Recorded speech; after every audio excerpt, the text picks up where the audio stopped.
काही वेळापूर्वी प्रताप सरनाईकला इथे हकालपट्टी करण्यात आली। काय नुसतं कारण होतं ते सांगा। नाही, दुट्टप्पी आहे ना, प्रताप सरनाईक दुट्टप्पी वागलेत।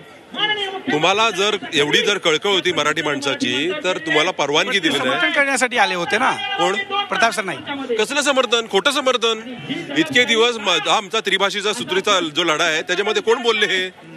हे बोलले नाहीत। बरं, आज हा मराठी माणसाचा हक्काचा लढा होता। तुम्ही इथले आमदार आहात, तुम्ही मंत्री आहात, तर तुम्ही इकडे पहिल्यांदाच मला सांगा, आमचे नेते अविनाश जाधव यांना अटक केली, या प्रताप सरनाईकांना माहिती नव्हतं? या इतक्या मराठी लोकांना तुम्ही अटक करून डिटेन करून ठेवलं होतं। मी स्वतः आता 1.5 तासानंतर बाहेर आलो।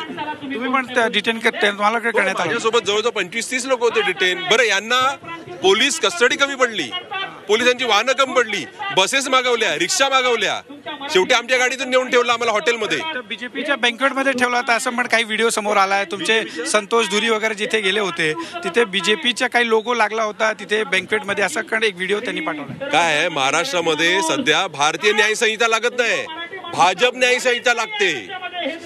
भाजप न्याय संहिता म्हणजे जे त्यांच्या सत्ताधारी लोकांसाठी न्याय वेगळा आहे आणि विरोधकांचे आंदोलन चिरडण्यासाठी न्याय वेगळे आहेत, मोर्चे चिरडण्यासाठी न्याय वेगळे आहेत। यांना संतोष देशमुखांचे मारेकरी अजून मिळत नाहीत, पण इथले जे सर्वसामान्य मराठी माणूस चालत्या माणसाला पकडून दिले।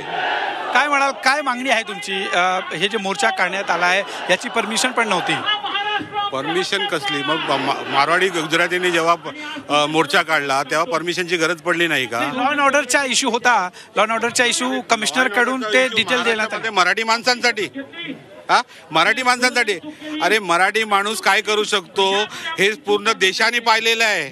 अरे, महाराजांच्या काळात आम्ही अटकेपार झेंडा नेलेला आहे आणि ते मराठी आहोत, तेव्हा हे उत्तरवादी काय करतायत? दुबेंनी काहीतरी म्हणाला आहे मराठींबद्दल। दुबेला कळलं पाहिजे, 15 दिवस अगोदर युपी मध्ये एक 21 वर्षापासून एक यादव पूजापाठ करायचा, त्याची शेंडी कापली, त्याची शेंडी कापली, त्याला एक ब्राह्मण महिलेचं मूत्र अंगावरती शिंपडलं, तेव्हा ते कसली संस्कृती तुमची? तेव्हा काय ना आवाज काढला आणि तो कोण, तो निरवा यादव साला, त्याला यादवला पण नाही कळलं। अश्विन पांडे या संपूर्ण घटनेवर लक्ष ठेवण्यात आपण